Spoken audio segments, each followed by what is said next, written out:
Now time for the 7 things you'll be talking about today. Number 7. I'm about to tell you about a law that you would think would be like a slam dunk. Nobody would question anything about it. Wait until you hear why they voted. Well, they didn't vote. They abstained. 18 Alabama Democrats in the Alabama State House abstained from a vote that increased the penalties for shooting into occupied automobiles and dwellings. Yeah, they're like, okay, so we're going to increase the penalties for shooting into houses and cars. Nope, I don't like it. I don't like that bill. That sounds bad to increase those penalties. The reasoning is pretty infuriating. Senator, State Representative Linda Coleman Madison, a Democrat out of Birmingham, objected because it did not limit access to guns. Because it wasn't a gun grabbing situation, she didn't like it. And she was concerned that someone could face life imprisonment for shooting their guns during celebrations like, New Year's Eve and 4th of July. What the hell? Really? Yep. Number 6. Alabama's law that could penalize helping someone travel to another state for an abortion does not seem long for this world after Alabama Attorney General Steve Marshall and federal judge Myron Thompson clashed over the matter. Now, I won't be upset if this gets struck down. This has always made me incredibly uncomfortable. And A, I don't think it's effective. And B, I think it's really bad reputationally for the state of Alabama. You saw the ad with the cop car. Hey, why don't you get out here and pee on this stick or whatever he says, trying to see if she's pregnant and arresting her for going to get an abortion. Just a bad idea. Bad idea. Thompson wrote this: Alabama can no more restrict people from going to, say, California to engage in what is lawful there than California can restrict people from coming to Alabama to do what is lawful here. I think that's probably right. Number 5. A yes vote on gambling. State Senator Garland Gudger, Republican out of Coleman, was one of many politicians looking to set the record straight on his lottery gambling vote with his constituents after messages suggested his vote would be expanding government and gambling in the state, which that probably was. He wanted to explain this. Gudger highlighted the reduction in bingo parlors in Alabama from 60 to just 7. That's true. So, I mean, technically correct is the best kind of correct.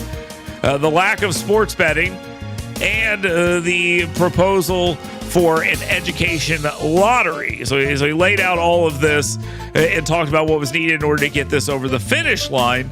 And he said the vote by the people was his goal, and he would always give people the right to vote on this stuff. I don't know. These are not great arguments, in my opinion. Number 4. President Joe Biden's speech on anti-Semitism was surprisingly pretty strong, given that he recently suggested both sides of the college campus chaos are at fault. Those two sides, of course, being the Jews and those that would like to see the Jews pushed into the sea. Those are the sides. So it's like, yes, what's happening to these Jews is bad, but did you see what's happening to these anti-Semites who came and slaughtered a bunch of people? That is also bad. And support it? Yeah, that's also bad.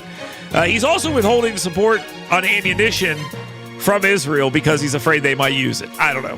Biden spoke clearly and accurately about what is happening. Quote, too many people denying, downplaying, rationalizing, ignoring the horrors of the Holocaust on October 7th, including Hamas's appalling use of sexual violence to torture and terrorize Jews. It's absolutely despicable. It must stop. Silence and denial can hide much, but it can erase nothing. Some injustices are so heinous, so horrific, so grievous, they cannot be buried, no matter how hard people try. Number 3. That was his mess up, not mine. A little gamesmanship is afoot in the Alabama legislature after state House members appear to have struck a blow against the Alabama Farmers Federation. By the way, you don't strike a blow against ALFA if you're a legislator. You don't. You may wound them, but you're probably going to lose at the end of the day. Okay, ALFA's a very powerful entity, but ALFA came out against the gambling bill, and now you have members of the state house who are mad about that, who are not showing up when they were using legislation to try to create a corporation governing the Alabama Farm Center project. That is a big project there in North Jefferson County. ALFA says, hey, we're moving forward with this anyway. To which I'm thinking, well, then why do they need the government involved at all? Like, what do they need? We're going to do this anyway. Okay, then do it. Why are you asking us for help? Number 2.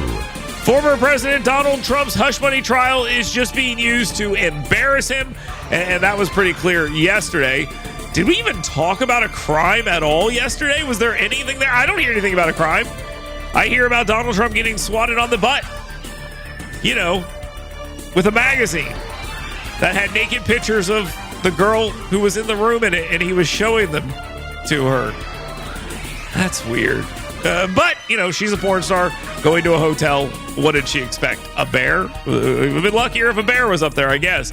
But the attempt to expose this alleged crime didn't happen. Porn star Stormy Daniels explaining graphic detail the sexual encounter the two had. So graphic that the judge was like, yeah, we probably shouldn't have let that happen, but he did. The defense wanted a mistrial, and he said, we're going to keep going. This thing is a mess. And they even tried to sort of finagle this into a non-consensual thing because of the power imbalance. Okay, no one believes that porn star. Now, time for the number 1 thing you'll be talking about today. In what only can be seen as a huge legal and political win for former President Donald Trump, his criminal trial over classified documents found at Mar-a-Lago appears to have been delayed to a date after the November elections. I mean, it's actually been delayed indefinitely, which is probably true. Because here's what I think is probably going to happen. If Donald Trump wins, I just think the Justice Department's not going to be interested in pursuing this.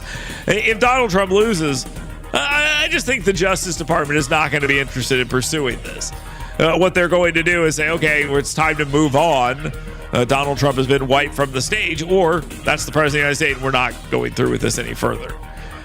Judge Eileen Cannon indefinitely postponing that trial due to significant issues around classified evidence, canceling the May trial date without setting a new one, leaving all 3 remaining criminal cases against him without currently scheduled trial dates. Is Donald Trump the luckiest man in the world? I mean, even on days when bad things happen and they talk about his awkward flirting, there's still news that he banged a porn star and it doesn't have to go to trial. I mean, these are just amazing things happening in this man's life. Somebody write a book about this guy. Someone should do that. Someone should write like a book about Donald Trump.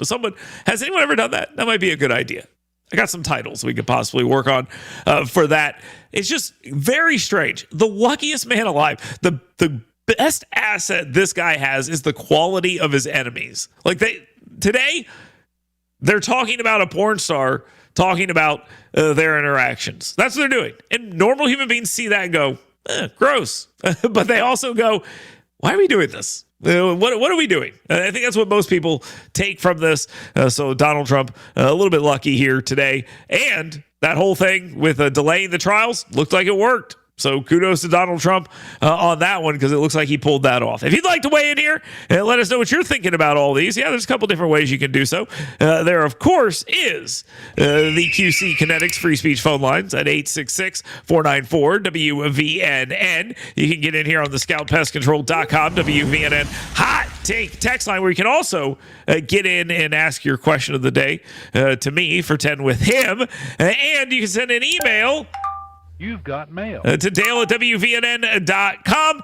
That is the downtownrescuemission.org email inbox. You can check that out today and do that. Send me an email, Dale at WVNN.com. Let's take a quick time out. We'll be back. Stay tuned. Get WVNN's Dale Jackson's 7 things you should be talking about today right in your email box every morning. Go to yellowhammernews.com and sign up today.